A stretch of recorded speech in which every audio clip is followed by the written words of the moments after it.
Dans cette vidéo, nous allons réviser la réalisation des validations de données et de la recherche V. Mais qu'est-ce qu'une validation de données? Eh bien, je dirais que la retranscription la plus simple, la plus couramment utilisée, je précise, c'est de créer une liste déroulante. Vous pourrez découvrir plus tard, dans d'autres vidéos que j'ai l'intention de faire, que la validation de données ne s'arrête pas seulement à créer des listes déroulantes. Mais commençons déjà par la découvrir. Pour créer cette liste de validation de données, je commence tout d'abord par sélectionner la cellule dans laquelle je veux la voir apparaître. Parfois, on est étourdi et on peut oublier où se trouve la cellule. Moi, personnellement, j'aime bien y mettre une petite couleur. Dans cette cellule, je vais créer une liste avec tous les noms de mes commerciaux. Au passage, je vous fais un petit rappel pour vous expliquer comment on nomme un ensemble de cellules, une plage de données, pour pouvoir la récupérer plus facilement. Je sélectionne toutes les cellules qui contiennent le nom de mes vendeurs, ainsi que la cellule qui contient le mot nom. Puis je vais dans l'onglet Formule et je lui demande depuis la sélection. Excel m'ouvre cette fenêtre me proposant nom issu de la ligne du haut, ce qui signifie que l'ensemble des cellules qui va de la ligne 24 jusqu'à la ligne 39 aura le nom non. Ça me convient bien, je dis OK. À présent, je sélectionne la cellule dans laquelle je veux créer cette liste. Onglet Données, validation de données. Dans la fenêtre qui vient de s'ouvrir, dans l'onglet Options, au niveau des autorisations, actuellement j'ai tout, mais j'ai un menu déroulant. Je l'ouvre, vous voyez que les possibilités sont quand même assez importantes. Moi, ce qui m'intéresse, c'est de créer une liste déroulante. Je clique dans le champ Source et là, je vais faire appel à la plage de cellules que j'ai nommée.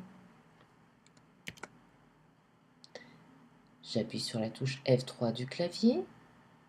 Excel m'ouvre une seconde fenêtre qui s'appelle « Coller un nom ». Coller un nom de cellule ou de plage de cellules nommées. Je choisis le nom qui a été attribué. Sachez que vous n'êtes pas obligé de nommer un ensemble de cellules pour pouvoir créer une liste. Mais il est quand même plus pratique, je trouve, c'est mon avis personnel, de nommer des cellules ou de nommer des plages. Mais vous verrez ça dans une prochaine vidéo que je ferai un petit peu plus tard. Je dis OK.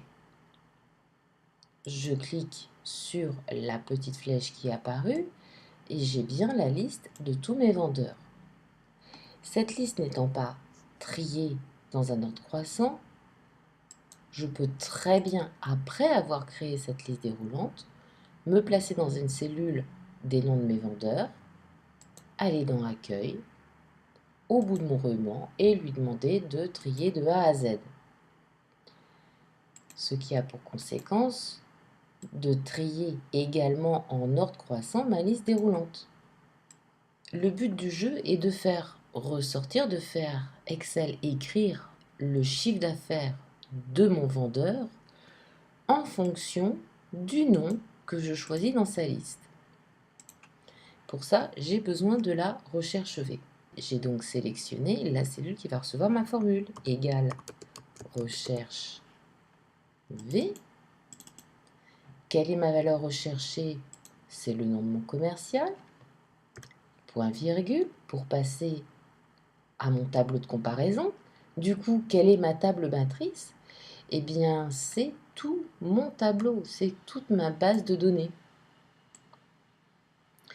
Puis, je passe à l'information du numéro de colonne dans lequel je veux qu'il regarde, dans lequel je veux qu'il m'écrive la valeur, l'information qui correspond à ma valeur recherchée, qui est le nom de mon commercial que j'ai sélectionné dans ma liste.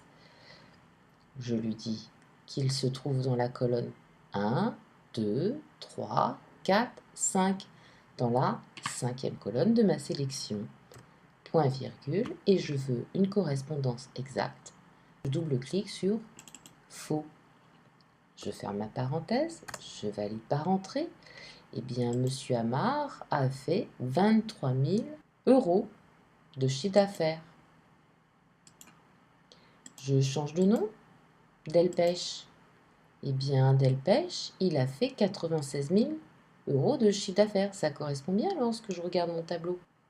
Mais nous pourrions également apporter certaines informations à un utilisateur qui viendrait à travailler sur notre classeur.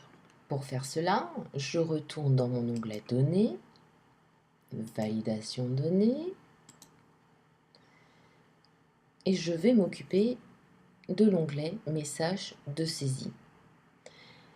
Qu'est-ce qu'on me dit dans cet onglet? Une case est cochée quand la cellule est sélectionnée, ce qui vous informe que lorsque la cellule est sélectionnée, un message apparaîtra à l'écran pour l'utilisateur. Je vais lui donner un titre, mise en garde. Quel va être mon message? Je clique dans le champ Message de saisie. Merci de choisir un nom dans cette liste.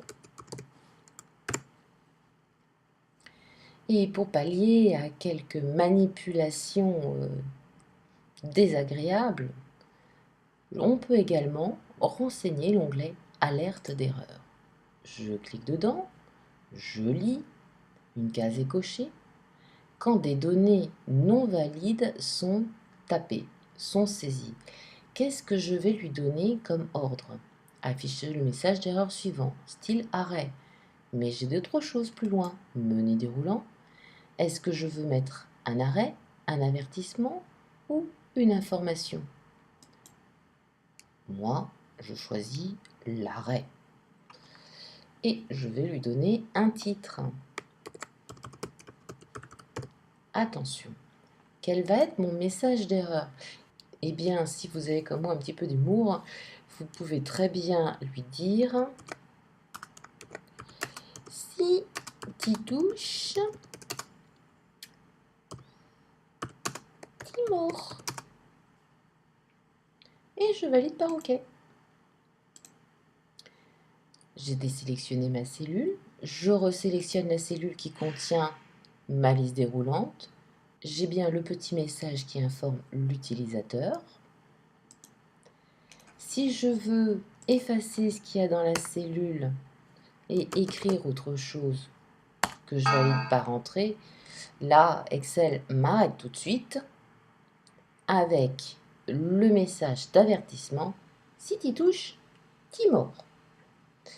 Ce qui ne donne pas vraiment envie d'aller un peu plus loin, en fait.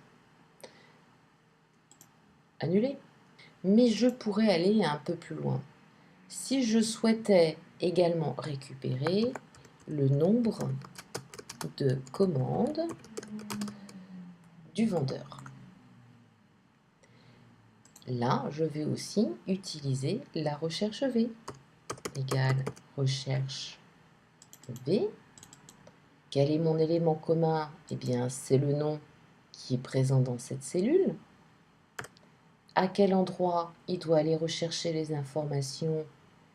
Dans tout mon tableau de comparaison, toute ma table matrice que je me suis empressée de sélectionner. Dans quelle colonne il va extraire, il va prendre l'information? 1, 2, 3, 4. Dans la 4e colonne de ma sélection, point virgule, et je veux une correspondance exacte. Je lui écris faux. Parenthèse, entrée. Delpech a eu 12 commandes pour un chiffre d'affaires de 96 000 euros. Monsieur Leclerc, 39 000 euros, 59 commandes. Je me demande bien ce qu'il a vendu. Allez, je vous dis à tout de suite pour une prochaine vidéo.